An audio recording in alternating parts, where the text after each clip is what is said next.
Bon bien, bonjour ma gang de fidèles, bienvenue à Demande à Sam épisode 27. Aujourd'hui c'est un petit épisode express sur la route. C'est ça, là, j'avais beaucoup de routes à faire aujourd'hui, mais finalement là, ça vient tout juste de m'être cancellé. Je ferme mes fenêtres pour pas causer de bruit. C'est ça, ça vient tout juste de m'être cancellé parce que j'étais supposé d'aller chercher 3 chats qui étaient dans une famille d'accueil puis aller les rapporter à son propriétaire. Puis c'est ça, cette personne-là était venue, la sœur de cette personne-là était venue nous... Bon, désolé, une petite interruption. Donc, qu'est-ce que j'allais dire? Oui, c'est ça, donc on est allé chercher les... non, le monsieur était venu nous porter les chats. Puis, je recommence, désolé, j'ai comme été interrompu, là, ça m'a comme sorti de ce que j'étais en train de dire.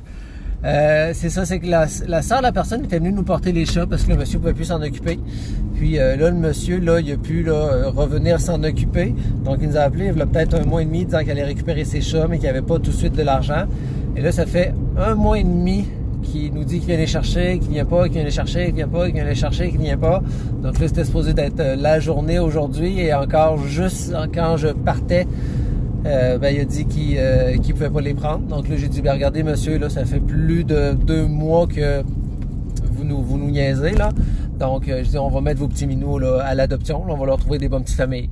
Donc, c'est pour ça que là, j'ai moins de route à faire aujourd'hui. Puis, on va avoir bien 3 nouveaux chats qui vont être à l'adoption sur notre site Internet.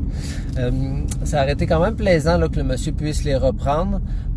Parce que s'il ne veut pas ces 3 chats ensemble, là, ça serait dur, voire même impossible de replacer encore ces 3 chats ensemble. Donc, l'idéal, ce serait de les replacer ensemble. Mais 2, c'est quelque chose qui peut être fait. De replacer 2 chats ensemble. Là. 3 animaux qu'on se fait apporter de replacer ensemble, je voudrais ça, c'est un petit peu plus difficile. Donc, mais c'est ça. Donc là, je dis au monsieur, regardez, on va les replacer là, dans des nouveaux foyers aux petits minous. Donc, on va avoir 3 chats qui vont être bientôt pour l'adoption. Ceci dit, aujourd'hui, j'avais comme... C'est ça, là, j'ai pas de sujet en particulier. Je voulais juste vous parler aussi de Nice. Nice, c'est une chatte qu'on a eue au refuge là quand même un certain temps. On l'avait eu là, il y était 3 chattes. Il y en a une qu'on avait réussi à faire à garder pour en faire adopter. Puis il y en avait deux autres, sa sœur, je crois que c'est Lily de mémoire.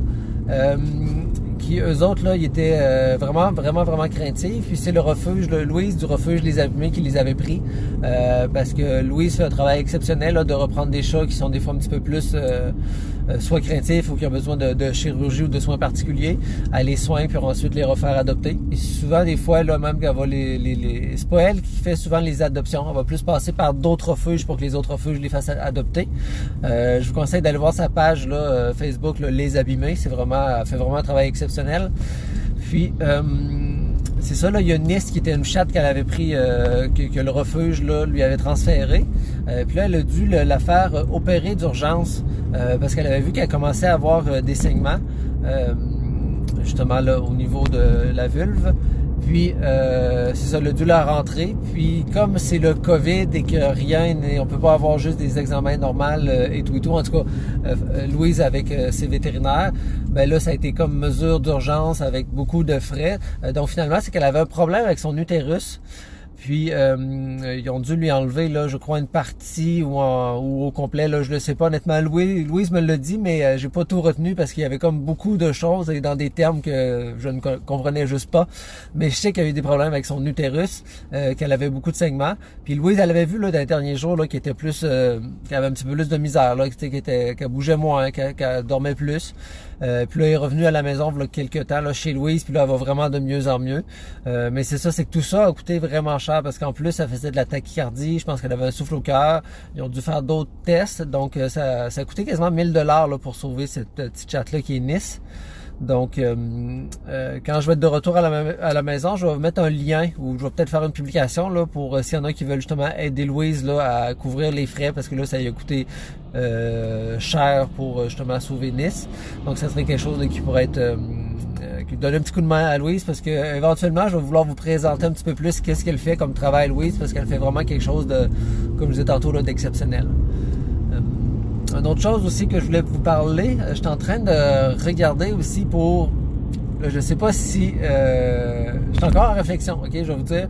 Parce que dû à la crise du COVID, c'est rendu seulement les services essentiels. Mais il y a certains services qui sont comme pas essentiels, mais que je trouve malheureusement dans le domaine des animaux qui sont essentiels. Les griffes. Je veux dire, les vétérinaires ne font plus les griffes, les salons de toilettage sont fermés, donc il n'y a plus personne qui fait les griffes. Donc pour quelqu'un qui à la maison faisait les griffes normalement de son chat, ben il n'y a pas de problème. Mais là, c'est avec plusieurs personnes qui nous rejoignent et qui ont besoin d'aide parce qu'ils sont pas capables de couper les griffes, sont pas à l'aise de le faire. Puis imaginez si la personne là, avant que tout ferme, se disait ben tu sais, je suis dû pour les griffes de mon animal, faudrait peut-être que j'aille les couper, mais je vais remettre ça un peu plus tard. Ou tu t'es dit j'ai été un petit peu négligent, mais je vais bientôt aller faire les griffes de mon animal. Puis là, boum, ça ferme. Et là, ça fait déjà pratiquement un mois et demi, si c'est pas plus. Donc, il y a des animaux que leurs griffes doivent commencer à être vraiment, vraiment longues. Puis ça peut être vraiment dérangeant, ça peut vraiment faire mal aux animaux. Puis c'est pour ça que là, je m'en vais là présentement. Je m'en vais couper les griffes là, de quelqu'un qui avait besoin d'aide. Parce qu'il me dit, je sais pas quoi faire, je veux pas couper les griffes de mon chien, tout est fermé. Puis là, ça commence à être vraiment long, pas plaisant pour mon chien. Donc là, je m'en vais chez le monsieur justement couper les griffes de son animal. Fait que je suis en train de réfléchir à voir est-ce que éventuellement je vais offrir le service d'aller couper les griffes à domicile là, pour ceux qui sont vraiment dans le pétrin. Là. Ceux qui pourraient attendre encore un petit peu, là, ça serait bien de peut-être attendre voir que tout finisse par réouvrir. Là. Mais s'il y en a vraiment que c'est urgent, là, parce qu'il y a justement il y a des personnes qui disent c'est en train de recourber. Donc c'est ça là, c'est en train de voir pour oui, il y a les règles à respecter, mais en même temps, c'est le bien-être animal qui en souffre présentement là, pour certains animaux. Donc, c'est une réflexion que je m'apportais à moi-même. Je voulais vous parler aussi de... là, présentement, on recommence à avoir des animaux pour l'adoption. Donc, si vous allez sur notre site Internet, là, vous allez voir, on a quelques chats. Il y a beaucoup de chats qui étaient en famille d'accueil. Que quand on a appelé les familles d'accueil pour leur dire que maintenant, c'était... c'était qu'on allait replacer les animaux en adoption, eh bien, il y a beaucoup de familles d'accueil qui ont dit finalement, je vais le garder. Ils ont tombé en amour avec l'animal puis ont décidé de le garder. Donc, c'est pour ça que là, présentement, je pense qu'on a juste 4-5 chats pour l'adoption. On va voir les 3 autres chats là, dont je vous parlais de tantôt. Sinon, on a présentement 2 chiens aussi. On a Puggle, justement, je viens d'aller chercher son carnet de santé. Puis, on a aussi Luna. Donc, si vous allez voir sur leur fiche, là, vous allez voir la description un petit peu sur ce qu'on leur recherche. Ces 2 chiens-là, c'est des chiens avec certaines problématiques. C'est ça, la raison pour laquelle les personnes sont venues, nous ont contactés pour qu'on les fasse adopter, c'est qu'ils ont certains problèmes de comportement. Donc, ça ne sera pas fait. Ils ne pourront pas être adoptés par n'importe qui. C'est Pierre, notre comportementaliste, là, qui va décider c'est quoi la meilleure famille. Dans le cas de Puggle, il va rester encore avec sa famille qui l'ont présentement. Parce que eux autres, ça ne leur dérangeait pas là, de le garder à la maison. C'était pas urgent de s'en départir. C'est juste qu'ils en étaient rendus là. Ça faisait 2 ans qu'ils avaient la réflexion. Ils ont tout essayé, mais ça ne fonctionnait pas dans leur milieu avec eux, avec ce qu'ils voulaient faire pour Puggle. Donc c'est pour ça qu'en attendant qu'on trouve une famille d'adoption, Puggle reste dans sa famille. Puis il y a pour Luna, la petite croisée pitbull. J'ai fait une publication là, juste avant de partir sur la route là, avec les 2 chiens. Là, vous pouvez aller les voir. Luna, la croisée pitbull, elle, faudrait qu'elle parte quand même le plus rapidement possible. Parce que c'est ils l'ont adopté dans un refuge là, 7 semaines environ. Le refuge là, ne pouvait pas le reprendre. Donc là, ça va pas super bien parce que Luna ne s'entend pas bien avec les autres chiens. Puis il habite dans un bloc appartement qui a genre des chiens partout dans le bloc.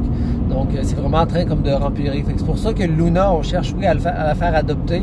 Mais si on peut trouver une famille d'accueil, ça fait déjà quelques fois là, que je le demande. Donc si on pourrait trouver une famille d'accueil à Luna, quelqu'un qui voudrait juste l'héberger temporairement pour l'enlever du milieu d'où est-ce qu'elle est. Parce que les personnes qui l'ont, c'est vraiment des bonnes personnes. C'est juste qu'il y a trop de chiens aux alentours dans l'appartement pour le bien-être de Luna.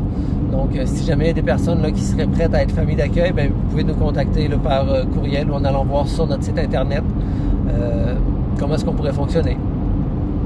Donc, c'était tout pour aujourd'hui. Ça, comme vous avez vu, là, on n'a pas pu faire avec Alexandra parce que je devais être sur la route aujourd'hui. Alexandra non plus ne pouvait pas. Mais on se revoit la semaine prochaine. Encore là, je ne peux pas vous garantir que je vais toujours être là du 5 jours sur 5 parce qu'il y a... J'ai beaucoup à faire, ou je suis même en train de regarder pour peut-être, oui, toujours être là 5 jours sur 5, mais peut-être pas toujours à 13h30, peut-être en fonction de mon horaire, ce que j'ai à faire durant la journée, là, envoyer un petit message, dire aujourd'hui le direct va être à telle ou telle heure. Là. En tout cas, je suis en train de processer toutes ces informations. Et sur ça, commentez, partagez. Puis si vous avez des questions, n'hésitez pas à nous les envoyer parce que tant que vous avez des questions, j'ai des réponses. Sur ça, bonne fin de semaine. On va espérer qu'il fasse beau. Au revoir.